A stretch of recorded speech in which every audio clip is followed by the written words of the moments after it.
I owned 300 acres of dirt, sweat, and barbed wire. It wasn't pretty, but it was mine. Then, the Oak Creek Homeowners Association decided my land belonged to them. They didn't just trespass. They forged a deed, signed my name in blue ink, and sold my family's legacy to a luxury developer. They thought I was just a dumb cowboy who would fold under pressure. They didn't realize who I was married to. My wife isn't just a lawyer. She's a sitting federal judge. Dust coated the dashboard of my Ford like a second skin. It was the kind of fine red clay dust that never really washed out. A permanent reminder of the 300 acres I worked every single day. My grandfather bought this land in 1968. I grew up mending the same fences he did, bleeding on the same rusted wire. We raised cattle, mostly, but lately the biggest crop we yielded was headaches. A decade ago, the land east of my property line was just open scrub brush. It now was Whispering Pines Estates. It sounded serene. It looked like an invasion. 300 identical gray houses with identical manicured lawns, slowly suffocating my property line. I didn't care about the houses. People needed places to live. I cared about the letters.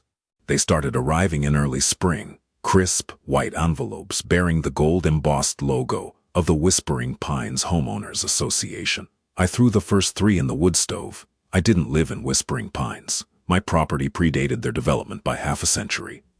I didn't owe them dues. I didn't care about their paint color restrictions. And I certainly wasn't going to move my tractor just because it ruined their aesthetic views. Rebecca told me to keep the letters. "Paper trails, Artie," she said one evening, sliding a steaming mug of coffee across our scarred oak kitchen table. "Always keep the paper trail. Rebecca is a force of nature." When we met, she was a fierce public defender with a stare that could freeze whiskey. Now she wore a black robe and commanded a federal courtroom downtown. She spent her days dealing with constitutional crises, organized crime, and corporate fraud. Coming home to our quiet, slightly dilapidated ranch was her sanctuary. She liked the quiet. She liked the dirt. The HOA was threatening her sanctuary. Richard Gable drove a pristine white BMW SUV. I knew this because he parked it directly in front of my main gate on a Tuesday afternoon, blocking my cattle trailer from exiting. I killed the engine of my truck and stepped out, the gravel crunching loud in the humid afternoon air. Gable was a small man who wore his authority like a borrowed suit that was 2 sizes too big. He had a clipboard. Of course he had a clipboard. "Mr. Pendleton," he said, adjusting his wire-rimmed glasses. He didn't offer a hand to shake. "I'm Rich Gable, president of the Whispering Pines HOA. "You're blocking my gate, Richard," I said. I kept my voice low, even. "We need to discuss your compliance," he countered, tapping a manicured finger against his clipboard. "You've ignored our notices. Your fencing is completely out of code. Barbed wire is strictly prohibited within sightlines of the estates. Furthermore, the smell of your livestock is creating a public nuisance for the residents of cul-de-sac 4. I looked at him. I really looked at him. He believed it. He honestly believed he had jurisdiction over my life. "Richard, let me explain something," I said, leaning against the grill of my truck. "I don't live in your subdivision. I never signed your charter. This ranch is county land, agricultural zoned. Your rules mean absolutely nothing on this side of that fence. Move your car." He puffed up his chest. "We annexed the buffer zone last month through the County Planning Commission, Mar Pendleton. Your property boundary falls within the extended visual covenant. We have the authority to levy fines, and we will place the lien on this property if you refuse to pay them." He was lying, or at least, he was deeply misinformed. I knew the county zoning board. I knew exactly where my property lines ended. "Move the car," I repeated. He stood his ground for another 5 seconds, trying to stare me down. I just waited. Finally, he turned, muttering something about legal action, got into his pristine SUV, and sped off, kicking up a cloud of dust that drifted lazily over his side of the property line. I thought that was the end of it, just a petty tyrant trying to flex muscles he didn't have. I went back to work. We had calves to tag and winter feed to order. The ranch didn't stop moving just because a man with a clipboard threw a tantrum. But the letters didn't stop. They got heavier, certified mail. Demands for tens of thousands of dollars and fines for environmental violations. Unauthorized structures, meaning my 60-year-old barn, and noise pollution. I showed them to Rebecca on a Friday night. She had just finished a grueling week presiding over a massive wire fraud case. She looked exhausted, rubbing her temples as she read through Gable's ridiculous demands. "This is harassment, Artie," she said softly, tracing the raised gold seal on the letterhead. "Oh, it's boilerplate intimidation. They do this to elderly homeowners who don't know any better. They bury them in fake fines, put a lien on the house, and foreclose. It's a land grab." "They can't foreclose on a house that isn't in their neighborhood," I pointed out. "Legally, no, but practically, if they file enough garbage paperwork with the county clerk, they can cloud our title. It makes it a nightmare if we ever want to sell or refinance." She tossed the letters onto the counter. "I'll draft a cease and desist on my personal letterhead on Monday. Usually when they see attorney at law, they back off." She didn't use her title. She never did for personal matters. She believed in the separation of her bench and her private life. She sent the letter, a sharp, surgical dismantling of their claims, citing county statutes and property law. It should have worked. Any rational lawyer would have looked at Rebecca's letter, recognized they were out of their depth, and advised the HOA to drop it. Richard Gable was not a rational man. He was a man obsessed with control, and he saw my ranch as a stain on his perfect manicured empire. He didn't just ignore Rebecca's letter, he took it as a declaration of war. The weeks turned into months, and the harassment evolved. It was no longer just mail, it was petty vandalism. My mailbox was smashed 3 times in 1 month. I found dead landscaping plants dumped over my fence line. Then came the drones, little plastic buzzards hovering over my cattle pens, recording video. I shot one out of the sky with a 12 gauge on a Tuesday morning. It rained plastic and lithium batteries into the mud. Sheriff's deputies came out for that one. They knew me, they knew Rebecca. They took a report, told me I shouldn't discharge firearms at aircraft, gave me a knowing wink, and left. Gable was furious, but he couldn't prove it was his drone without admitting he was spying on me. The air around the ranch felt thick, heavy with anticipation. We were waiting for the other shoe to drop. I just didn't realize that when it finally fell, it wouldn't be a nuisance lawsuit or a fake fine. It would be a calculated criminal strike aimed directly at the heart of everything my family had built. They weren't trying to find me into submission anymore. They had decided to just take it. Autumn hit hard that year. The air turned brittle and cold, freezing the mud into jagged ruts across the pasture. I was in town at the feed store, loading 50-pound bags of winter supplement into the bed of the Ford, when my phone vibrated. It was a number I didn't recognize. I wiped the dust off my hands on my jeans and answered. "Arthur Pendleton," a voice asked. It was a woman, sounding professional, hurried. "Speaking." "Mr. Pendleton, this is Janice from the county tax assessor's office. I was just reviewing the recent property transfers and, well, I wanted to call you directly. I know your family." A cold knot formed in my stomach. The feed store suddenly felt too quiet. "What property transfer, Janice?" "The sale of the ranch," she said. Her voice wavered slightly. "The paperwork came through this morning. Warranty deed, transferring ownership of the 300 acres to a holding company. Apex Development LLC. I was surprised you sold. I thought your grandfather wanted that land kept in the family." I stopped breathing. The world tilted slightly on its axis. I looked at the rusted tailgate of my truck, at the bags of feed I was buying for cattle that, according to a piece of paper, no longer grazed on my land. "Janice," I managed to say, my voice sounding like it belonged to someone else. "I didn't sell my ranch." "What do you mean? I have the deed right here on my screen. It's signed by you, notarized last Thursday." "Print it," I barked. "Print every single page. I'm coming down there right now." I left the feed bags unpaid for on the loading dock. I drove to the county courthouse faster than I had ever driven in my life, my hands gripping the steering wheel so tight my knuckles turned white. My mind raced, trying to piece together a puzzle where none of the pieces fit. When I burst into the assessor's office, Janice was waiting at the counter, a thick manila folder in her hands. She looked terrified. I didn't blame her. I must have looked like murder. I snatched the folder, threw it open on the counter, and stared at the documents. There it was, a standard warranty deed. It described my property down to the last meets and bounds. And at the bottom of the 3rd page, in blue ink, was my signature. It looked good. It looked really good. But it wasn't mine. The loop on the P was too wide. The slant of the A too aggressive. It was a damn good forgery, likely copied from the countless permits and zoning forms I'd filed with the county over the years. Beside my forged signature was a notary's stamp. Patricia Combs, I knew that name. She was the vice president of the Whispering Pines HOA, Gable's right-hand woman. I stared at the paper, the reality of their audacity washing over me.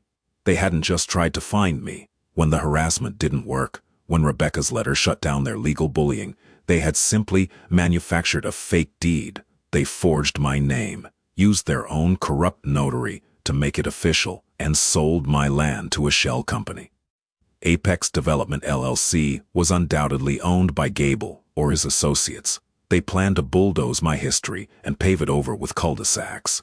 "Janice," I said, my voice eerily calm, "I need certified copies of all of this, right now." I walked out of the courthouse with the physical proof of my stolen life in my hands. I sat in my truck for 20 minutes, just staring at the steering wheel.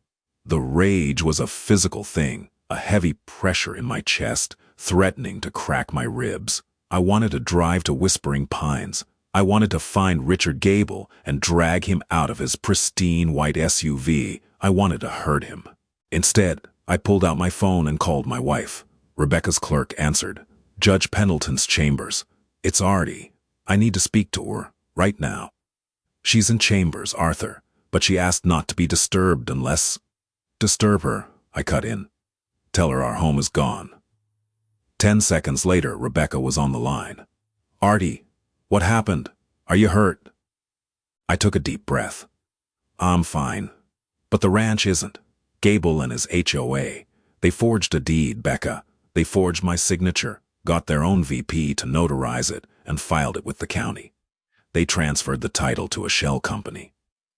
Silence stretched over the phone line. It wasn't the silence of shock. It was the terrifying, absolute silence of a predator locking onto its prey. When she finally spoke, her voice lacked any of its usual warmth. It was the voice she used when sentencing cartel bosses. It was ice. "Where are you?" she asked. "Sitting outside the county courthouse. I have the certified copies of the forged deed." "Do not go home," she commanded. "Do not go near the subdivision. Do not talk to Gable. Drive here. Come straight to the federal courthouse and park in my secure spot underground." "Becca, we have to call the police." "No," she snapped. "Local police will treat this as a civil property dispute.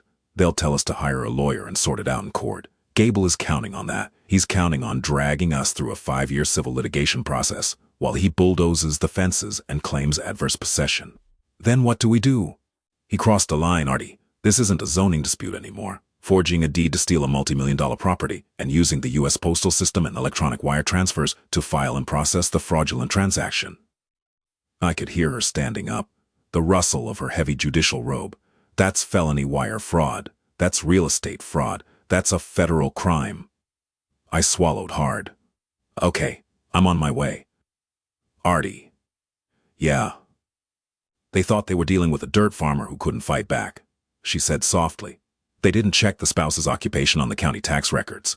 I am going to dismantle them. I am going to ruin their lives. Drive safe." I hung up the phone. The rage in my chest hadn't disappeared, but it had changed shape. It was no longer a wild, thrashing thing. It was focused. I put the truck in drive and headed toward the city skyline. Richard Gable thought he had outsmarted me.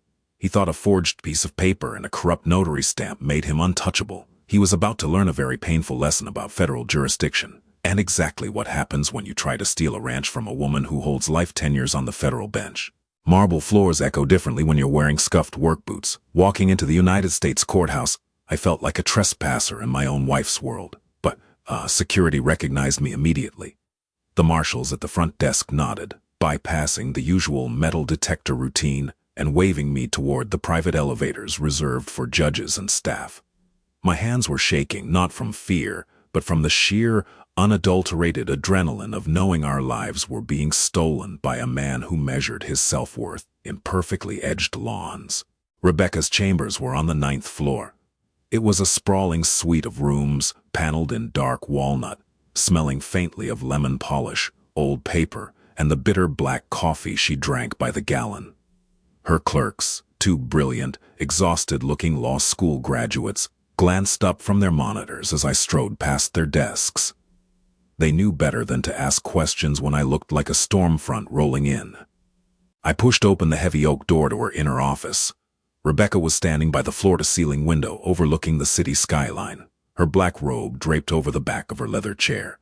She wore a tailored gray suit beneath it. When she turned to face me, her eyes were sharp, calculating, and utterly devoid of panic. "Show me," she said, holding out a hand. I slapped the manila folder onto her massive mahogany desk. She didn't flinch. She opened it, her eyes tracking down the certified copies of the warranty deed. I watched her read. I knew her tells. A slight tightening of the jaw meant she found a discrepancy.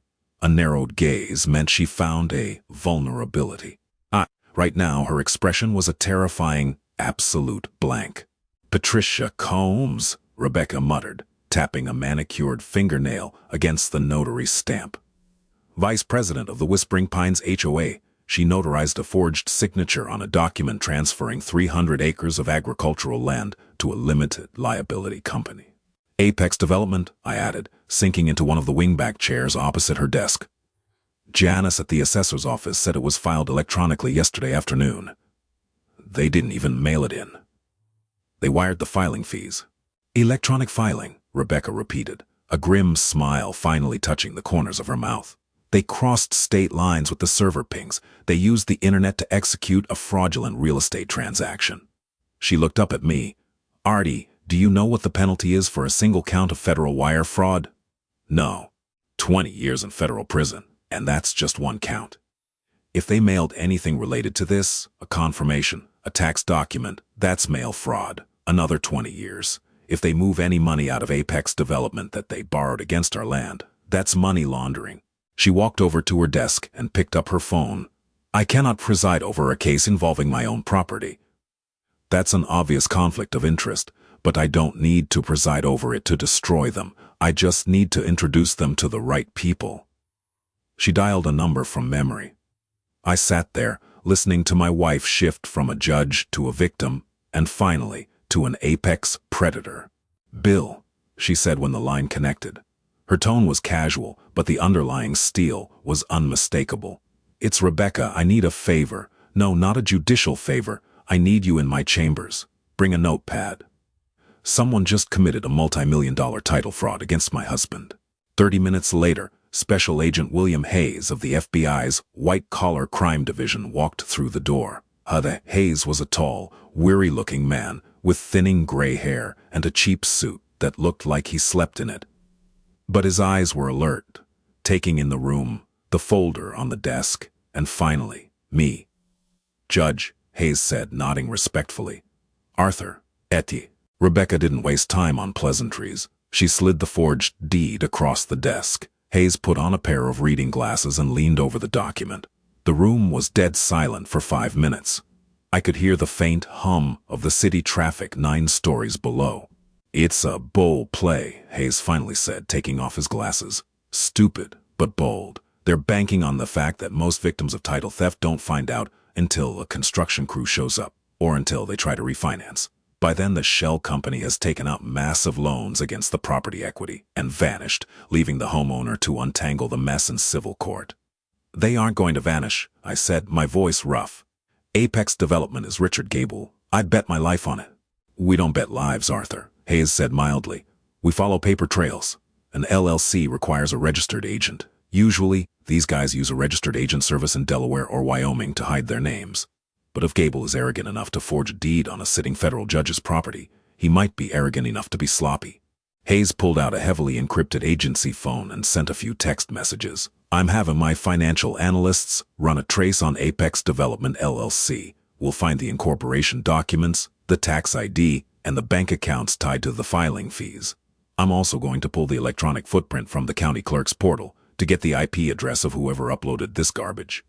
"What do we do in the meantime?" I asked, looking between the FBI agent and my wife.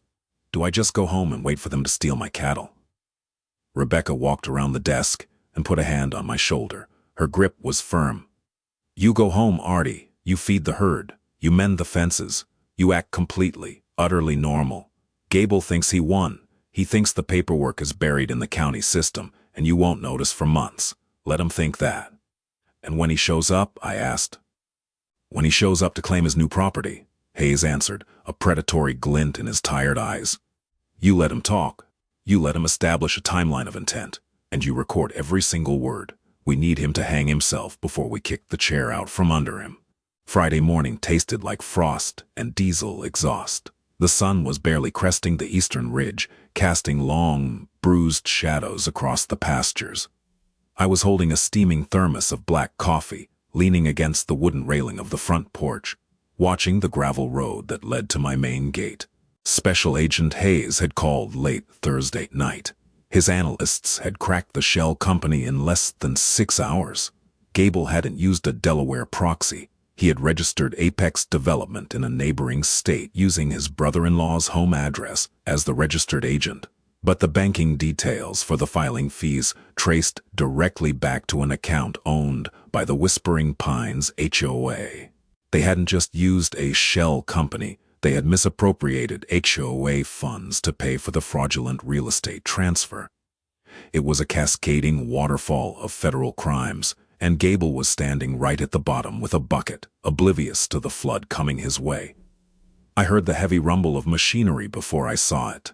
Down the county road, a massive yellow flatbed truck was grinding its gears, crawling toward my property line. Strapped to the bed was a mid-sized Caterpillar bulldozer. Behind the flatbed, kicking up a rooster tail of coal dust, was Richard Gable's pristine white BMW SUV. My heart hammered against my ribs, a slow, heavy rhythm. I reached into my heavy canvas coat, my fingers brushing against the cold plastic of the digital voice recorder Hayes had overnighted to me. I clicked it on, ensuring the red light was blinking, and started walking toward the front gate. Gable parked his SUV horizontally across my driveway, an aggressive, territorial move.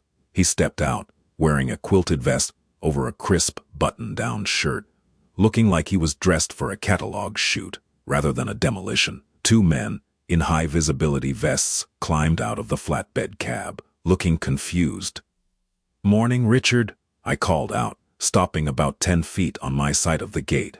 I kept my voice perfectly level. "You're blocking my driveway again." Gable smiled. It wasn't a nervous smile. It was the smug, triumphant grin of a man who believed he had just checkmated his opponent.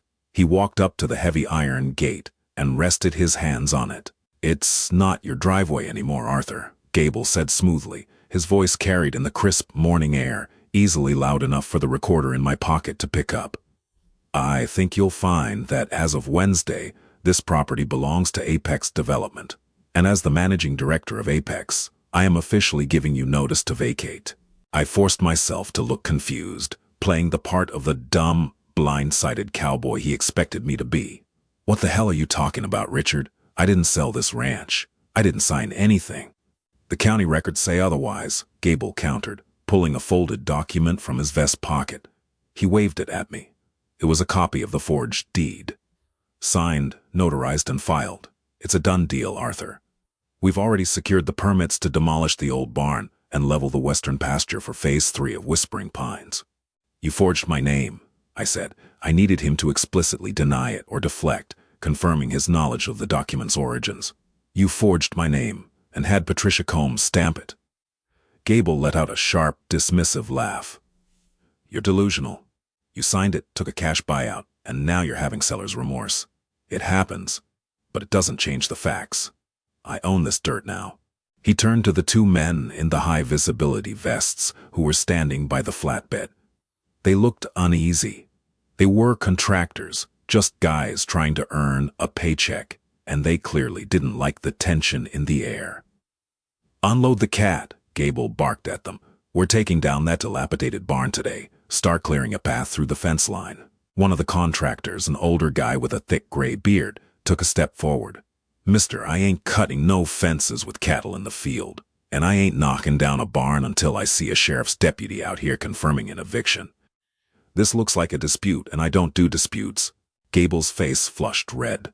His authority was being questioned, and he despised it.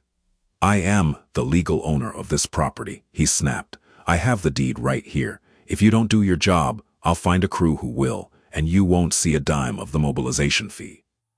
I stepped closer to the gate. Richard, if that bulldozer touches my fence, I'm calling the police. Call them, Gable yelled, his composure finally slipping. Call the county sheriff, tell them to look up the title. They'll arrest you for trespassing on my land. He had given us everything. He had established his identity as the director of the shell company. He had publicly claimed ownership based on the forged document. He was actively attempting to destroy property based on that fraud. I looked at the older contractor. Do yourself a favor, buddy. Leave the dozer on the truck. You don't want to be caught in the middle of this. The contractor looked from me to Gable, then spat into the dirt. Yeah, I'm out. We're heading back to the yard. You can call the dispatch office, Mr. Gable. Get back here, Gable screamed as the two men climbed into their truck and fired up the engine. The flatbed slowly reversed, grinding its way backward down the county road, leaving Gable standing alone in a cloud of diesel smoke. He spun back to me, his face contorted with rage. You think you won something today, Arthur? You're just delaying the inevitable.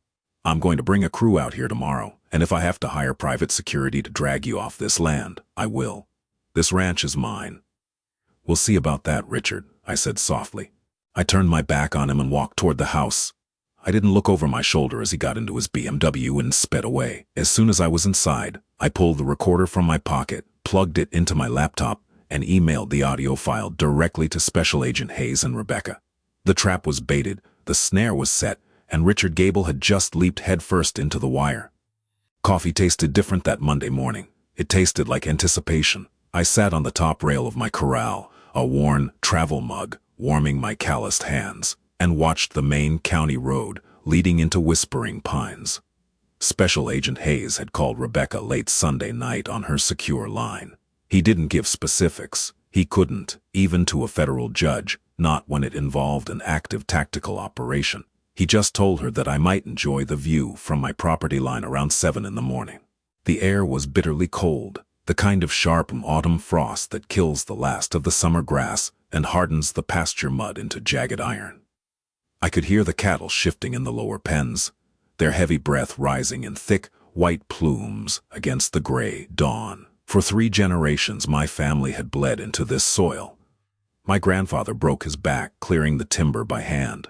My father nearly went bankrupt, keeping the bank off our backs. During the cattle market crash of the 80s, we held onto this dirt through drought, blizzards, and economic collapse. And Richard Gable thought he could steal it all with a cheap pen, a forged signature, and a fake notary stamp.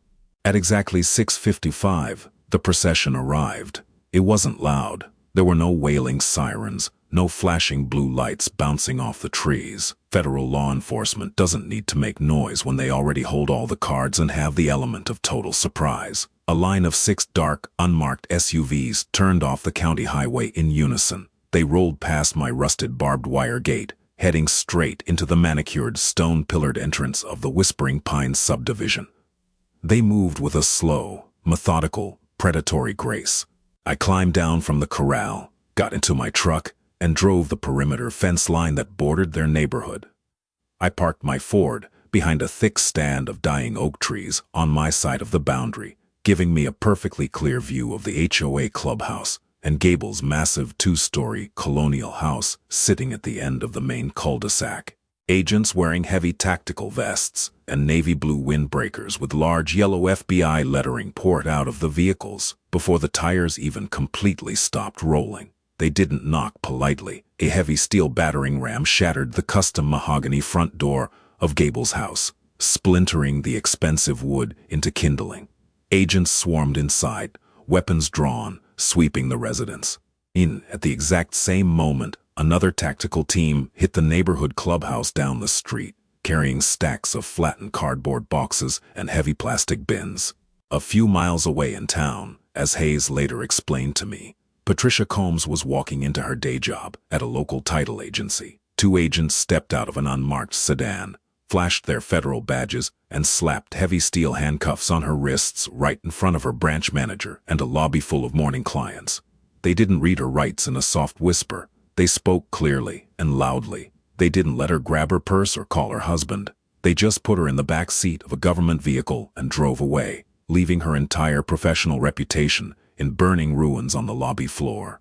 I watched through a pair of heavy binoculars as they brought Gable out onto his pristine front lawn. He wasn't wearing a tailored quilted vest today. He was in wrinkled silk pajamas, his bare feet shoved hastily into leather slippers, his hands zipped tied securely behind his back. He looked incredibly small, stripped of his clipboard, his white SUV, and his manufactured neighborhood authority. He was just a terrified middle-aged man shivering in the morning frost. An agent pushed his head down roughly and shoved him into the back of a Suburban. The agents at the clubhouse were already carrying out heavy boxes of physical files, computer towers, backup hard drives, and financial ledgers. Hayes had executed the financial warrants simultaneously. Every single bank account associated with the Whispering Pines HOA was frozen by federal court order.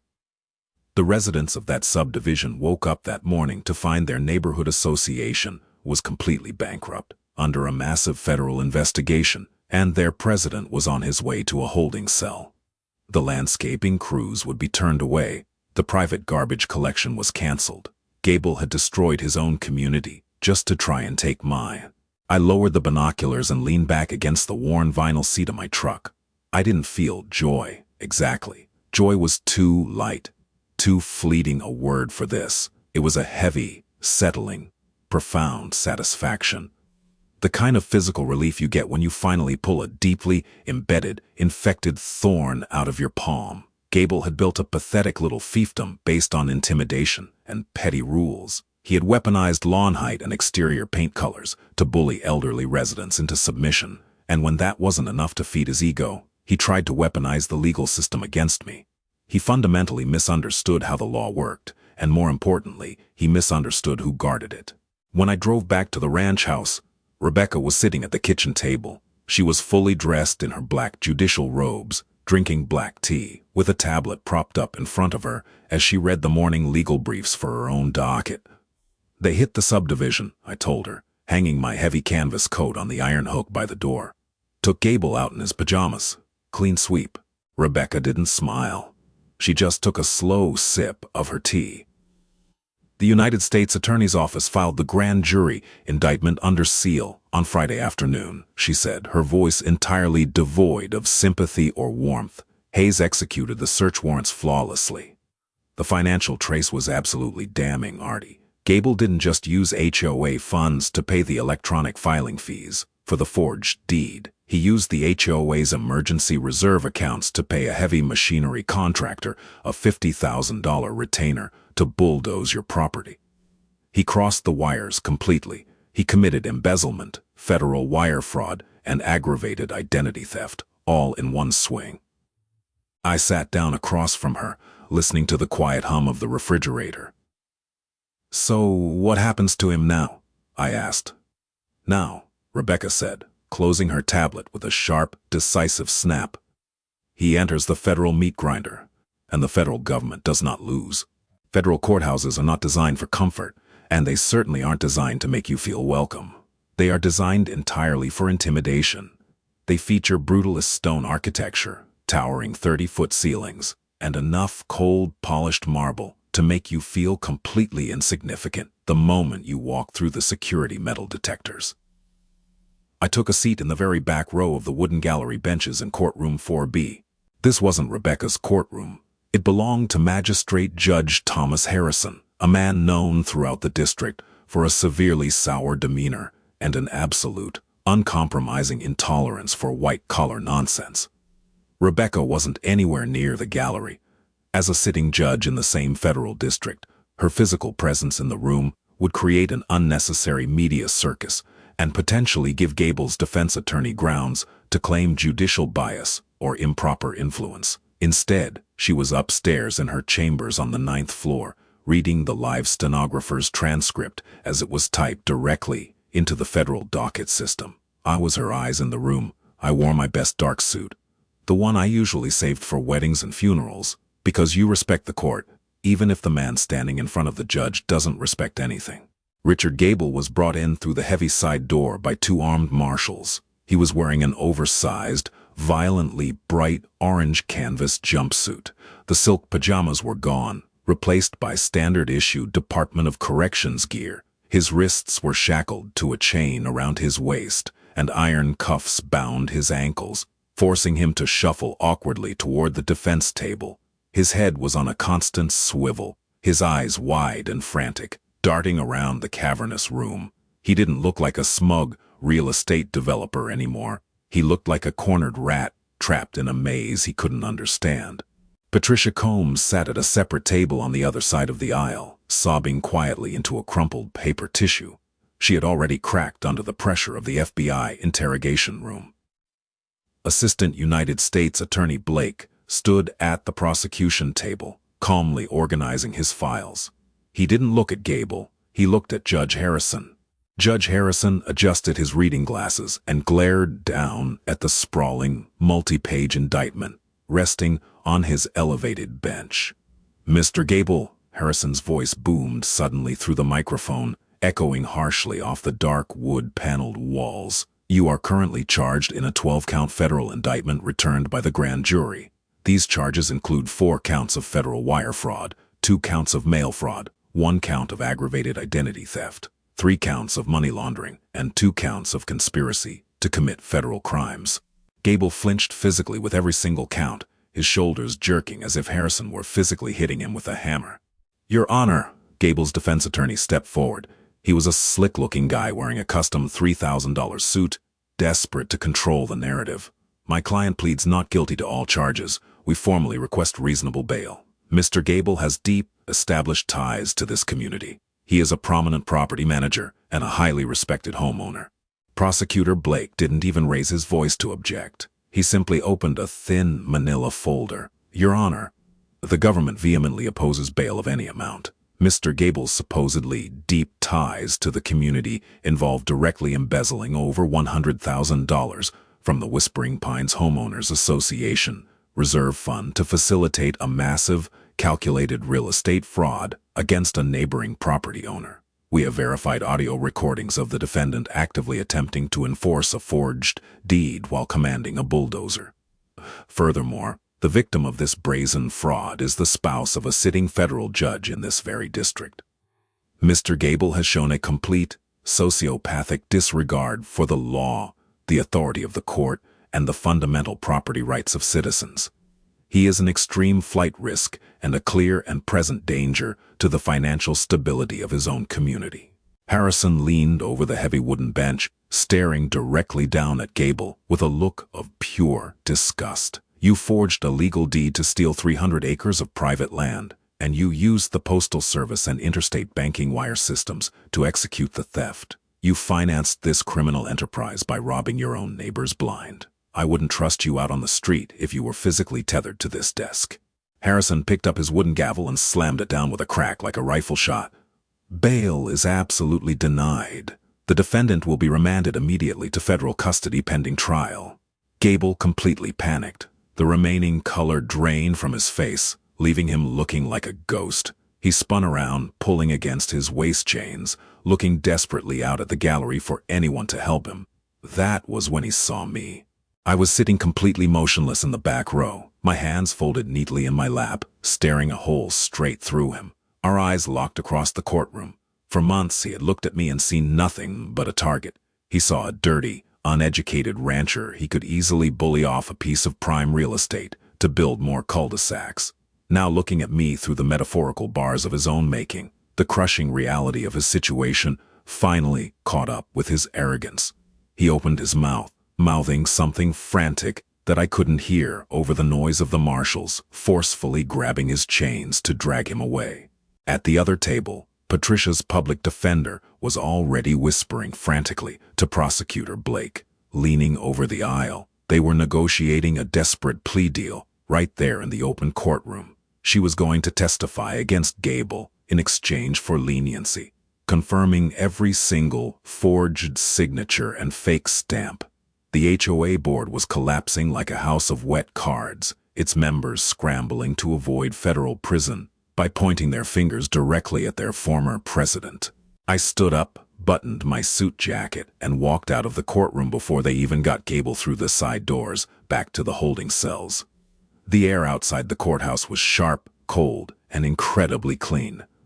I pulled out my cell phone and dialed Rebecca's private line. "He's remanded," I said the second she answered the phone. "No bail, and his notary is already flipping on him." I could hear the faint, rhythmic scratch of a fountain pen on paper over the phone line. "Good," Rebecca said, her voice smooth and entirely unbothered. "The criminal trial will take several months to conclude, but the civil side is already moving. I filed the emergency injunction paperwork this morning to legally dissolve Apex Development and quiet the title back to our name permanently. He's going to spend the next 20 years living in a concrete box, Artie. And we're going to get back to ranching." Winter arrived with a brutal, unforgiving quiet. Snow covered the 300 acres, hiding the mud and the jagged ruts beneath a flawless white sheet. I stood on the back porch, a mug of coffee burning my palms, watching my cattle huddle against the windbreak by the old barn. The barn Richard Gable tried to bulldoze. It was still standing, its weathered beams groaning in the cold wind. It would outlast him by decades. Gable's federal trial never actually happened. Men like him, men who build their entire identities on perceived authority and pristine appearances, shatter instantly when you take away their zip ties and throw them in a concrete box. He lasted exactly 4 months in pre-trial detention before he folded completely. He signed a comprehensive plea agreement on a cold Tuesday morning. It wasn't a negotiation. Prosecutor Blake handed him a typed document detailing 15 years in a federal penitentiary without the possibility of early parole. Gable signed it with shaking hands, crying silently onto the polished wooden defense table. Patricia Combs received 3 years of federal probation and lost her notary license forever. Last I heard, she was working night shifts at a fulfillment center, scanning barcodes under fluorescent lights. Whispering Pines Estates did not fare much better. The federal government didn't care about their community garden, their pristine paint colors, or their architectural review board. They cared strictly about the money Gable embezzled to fund his crimes. When the feds froze the HOA accounts, the entire neighborhood infrastructure collapsed in spectacular, slow-motion fashion. The private security gate stopped working in late November, locked permanently in the open position. The high-end landscaping company pulled their crews, leaving the manicured common areas to choke on winter weeds. Then came the civil suits. Homeowners realized Gable had drained their emergency reserves to pay his criminal defense lawyers and fund his fraudulent real estate shell company. The HOA board members who hadn't been indicted resigned in a mass panic, utterly terrified of personal liability. Nobody wanted to step up to run the association. The neighborhood was orphaned. Without a functioning board to collect dues and manage the accounts, the basic utilities failed. The street lights shut off in early January because the power company hadn't been paid. The private snow removal company tore up their contract, leaving the residents stranded in their identical driveways after the first major blizzard.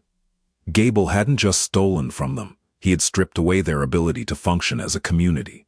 They sued him, filing a massive class-action civil suit driven by 200 violently angry homeowners.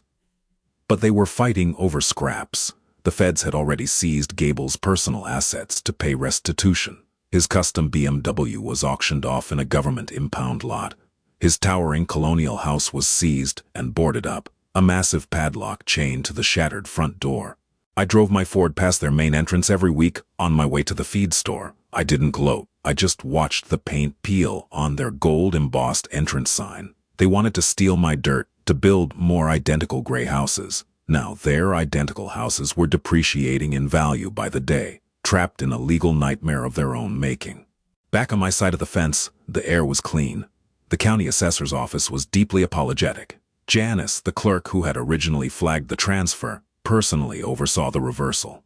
She called me, her voice shaking slightly, less than it had months prior, to confirm that the federal order had been executed.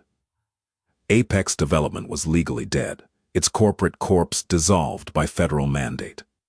The fraudulent warranty deed was stricken from the county register with extreme prejudice.